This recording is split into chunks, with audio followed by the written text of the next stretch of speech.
വിദ്യാഭ്യാസത്തിലും അതുപോലെ പാരൻറ്റിങ്ങിലും early tin ഇയേഴ്സിൻ്റെ ഒരു ഇമ്പോർട്ടൻസ് വളരെ പ്രധാനമാണ്. പലപ്പോഴും നമ്മൾ കൊച്ചു കുഞ്ഞുങ്ങളെ വളരെ ശ്രദ്ധിക്കുക. അത് കഴിഞ്ഞാൽ പിന്നെ 10ാം ക്ലാസ്സിലെത്തുമ്പോഴാണ് നമ്മൾ ഗൗരവമായിട്ട് കാര്യങ്ങളൊക്കെ എടുക്കുന്നത്. ഇതിനിടയിലാണ് കുഞ്ഞുങ്ങളെല്ലാം തെറ്റിപ്പോകുന്നതും വീണു പോകുന്നതും കുറഞ്ഞു പോകുന്നതും ഒക്കെ. നശിപ്പിച്ച് കളയരുത്. ഓരോ കുഞ്ഞും വലിയൊരു സാധ്യതയാണ്.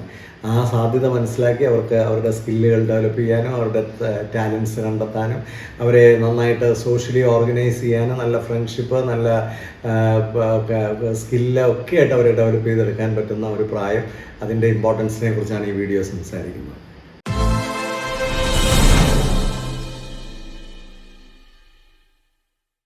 ഒരുപക്ഷെ നമ്മൾ കുട്ടികളെ ഏറ്റവും കൂടുതൽ ശ്രദ്ധിക്കേണ്ട ഒരു പ്രായമാണ് ഏർലി ടീനേജ് എന്ന് പറയുന്നത്. പലപ്പോഴും വളരെ കുഞ്ഞുങ്ങളായിരിക്കുമ്പോൾ അവർക്ക് വലിയ ശ്രദ്ധയൊക്കെ എല്ലാവരും കൊടുക്കാറുണ്ട്. സ്കൂളിലും വീട്ടിലൊക്കെ ഒരുപാട് വൈകാരികമായി അവരെ ശ്രദ്ധിക്കുന്നുണ്ട്. പിന്നെ പലപ്പോഴും അവരെ ശ്രദ്ധിക്കുന്നത് മുതിർന്ന ക്ലാസ്സുകളിൽ, പ്രത്യേകിച്ച് എക്സാമൊക്കെ വരുമ്പോൾ 9ാം ക്ലാസ്സിലും 10ാം ക്ലാസ്സിലും ഒക്കെ വരുമ്പോഴാണ്.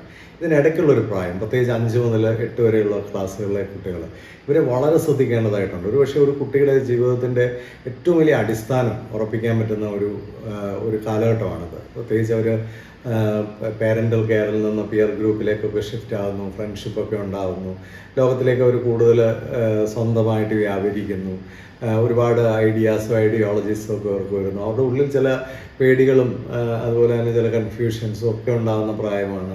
ശരീരത്തിലുണ്ടാകുന്ന മാറ്റങ്ങൾ, പിന്നെ ഫ്രണ്ട്ഷിപ്പിലൊക്കെ ഉണ്ടാകുന്ന പല കാര്യങ്ങൾക്ക് സ്വാഭാവികമായിട്ടും വൈകാരികമായിട്ട് ശാരീരികമായിട്ട് ഒക്കെ അവർ കൂടുതൽ വെല്ലുവിളികൾ നേരിടുന്ന ഒരു പ്രായമാണ്.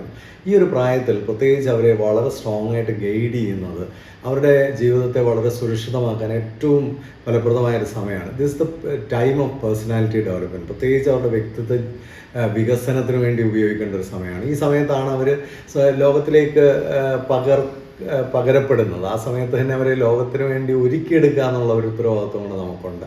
പ്രത്യേകിച്ച് അവരുടെ സാമൂഹിക ബോധം, പരിസ്ഥിതി ബോധം, അതുപോലെ തന്നെ ഒരു സാംസ്കാരികത, മനുഷ്യരുമായിട്ട് ഇടപെടുക, റെസ്പെക്റ്റ് ചെയ്യുക, ഫ്രണ്ട്ഷിപ്പ് ഉണ്ടാക്കുക, അതിനുവേണ്ട സ്കിൽസ് ഡെവലപ്പ് ചെയ്യുക, ഇതൊക്കെ ചെയ്യേണ്ട ഒരു കാര്യമാണ്. ഈ സമയത്ത് കുട്ടികൾ വളരെ ഹാപ്പി ആണോ എന്ന് ശ്രദ്ധിക്കണം. കാരണം ഈ സമയത്താണ് അവർക്ക് ഇമോഷണലായിട്ടും സൈക്കോളജിക്കലായിട്ടും ഒക്കെ പല വെല്ലുവിളികളും ഉണ്ടാകുന്ന സമയം, പല ബിഹേവിയറൽ ഇഷ്യൂസും അവരെ ബാധിക്കുന്ന സമയം, പല പേഴ്സണാലിറ്റി പ്രശ്നങ്ങളും അവരെ ബാധിക്കുന്ന സമയം. അതുകൊണ്ട് തന്നെ അവർ ജനറലി ഹാപ്പി ആണോ എന്ന് നോക്കേണ്ട ഒരു ഉത്തരവാദിത്തമാണ്. ഈ ക്ലാസ്സുകളിലൊക്കെ പഠിപ്പിക്കുന്ന അധ്യാപകർ എങ്ങനെയെങ്കിലും കുറേ പോർഷൻ പഠിപ്പിച്ച് തീർത്തു എന്ന് വിചാരിക്കുന്ന ഒരു അധ്യാപകരായാലും വലിയ ദുരന്തമായിരിക്കും.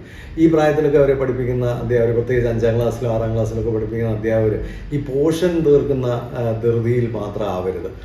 ആ കുഞ്ഞുങ്ങളെ ഒന്ന് കംപ്ലീറ്റ് ചെയ്യുക, അവരെ ഒന്ന് ഷേപ്പ് ചെയ്തെടുക്കുക, അവരെ ഒന്ന് ഓർഗനൈസ് ചെയ്തെടുക്കുക, ഒന്ന് പോസിറ്റീവ് ആക്കിയെടുക്കുക. ചില കുട്ടികൾക്കൊക്കെ ചില പ്രശ്നങ്ങളൊക്കെ കാണും.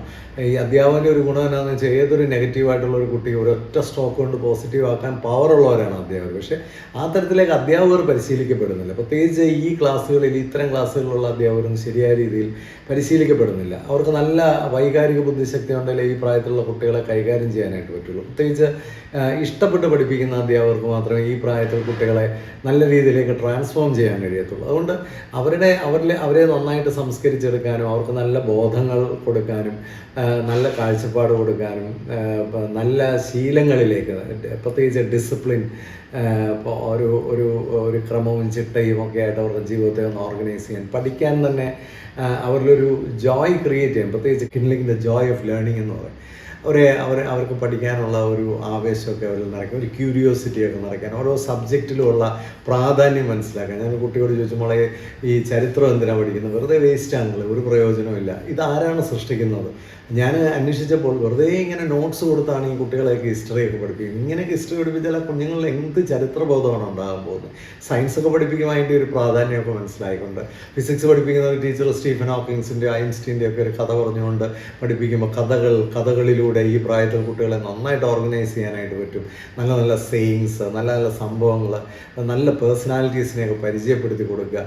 ഇതൊക്കെ വിദ്യാഭ്യാസത്തിൽ ആ കുഞ്ഞുങ്ങളുടെ ഇടയിൽ ഇടപെടാൻ, അവരുമായിട്ട് റാപ്പോ ബിൽഡ് ചെയ്യാൻ, അവരെ ഇൻഫ്ലുവൻസ് ചെയ്യാൻ, ഇൻസ്പയർ ചെയ്യാൻ ഒക്കെ കഴിയുന്ന കാര്യങ്ങളാണ്.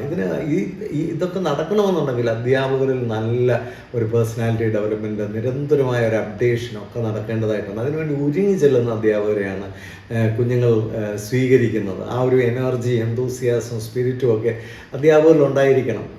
ചതഞ്ഞെന്നും പറഞ്ഞ് ക്ലാസ്സിൽ നിൽക്കുന്നവരെയൊക്കെ ഈ കാലഘട്ടത്തിലെ കുട്ടികൾ സ്വീകരിക്കാൻ പ്രയാസമായിരിക്കും. അപ്പോൾ സ്വാഭാവികമായിട്ട് ഈ ഒരു 5 മുതൽ 8 വരെയുള്ള ടീച്ചേഴ്സിനെ പ്രത്യേകമായിട്ട് സ്കൂളുകളൊക്കെ പ്രത്യേകം ശ്രദ്ധിക്കുക, 5 മുതൽ 8 വരെയുള്ള ടീച്ചേഴ്സിനെ നന്നായി ഒരുക്കിയില്ലെങ്കിൽ രാജ്യം തന്നെ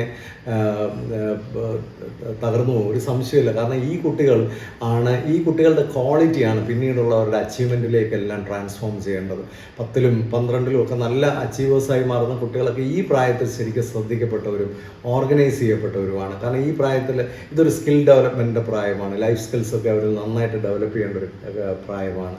നല്ല വാല്യൂസ് ഉണ്ടാവേണ്ട പ്രായമാണ്. അപ്പോൾ ഈ പ്രായത്തിൽ അവരെ ശ്രദ്ധിച്ചില്ലെങ്കിൽ, അവരെ കരുതിയില്ലെങ്കിൽ, ഈ പ്രായത്തിൽ തെറ്റിപ്പോകുന്ന കുഞ്ഞുങ്ങളെയൊക്കെ വളരെ ഈസി ആയിട്ട് നമുക്ക് തിരിച്ചു കൊണ്ടുവരാനായിട്ട് സാധിക്കും. കുട്ടികൾ തെറ്റാനൊക്കെ ഏറ്റവും സാധ്യതയുള്ള സമയമാണ്.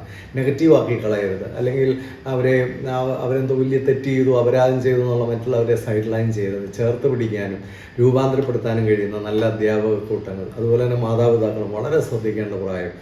കുട്ടികൾക്ക് നല്ല ഗൈഡൻസും കൗൺസിലിങ്ങും, മാതാപിതാക്കൾക്ക് നല്ല ഗൈഡൻസും കൗൺസിലിങ്ങും ഒക്കെ വളരെ ശ്രദ്ധേയമായിട്ട് കൊടുക്കേണ്ട ഒരു പ്രായം. ഈ ഒരു പ്രായം വളരെ ധന്യതയോടെ എല്ലാ കുഞ്ഞുങ്ങളുടെയും ജീവിതത്തിൽ അനുഭവിക്കാൻ ഇടപെടട്ടെ എന്ന് പ്രാർത്ഥിക്കുന്നു. ഇത് നല്ല വീഡിയോ ആണെന്ന് തോന്നിയാൽ മറ്റുള്ളവർക്കൂടെ ഷെയർ ചെയ്ത് കൊടുക്കുക. ടീനേജ് കുഞ്ഞുങ്ങളെ വളർത്തുന്ന എല്ലാ മാതാപിതാക്കളും, അധ്യാപകരും, കുട്ടികളും ഇത് കേട്ടിരിക്കണം. Thank you.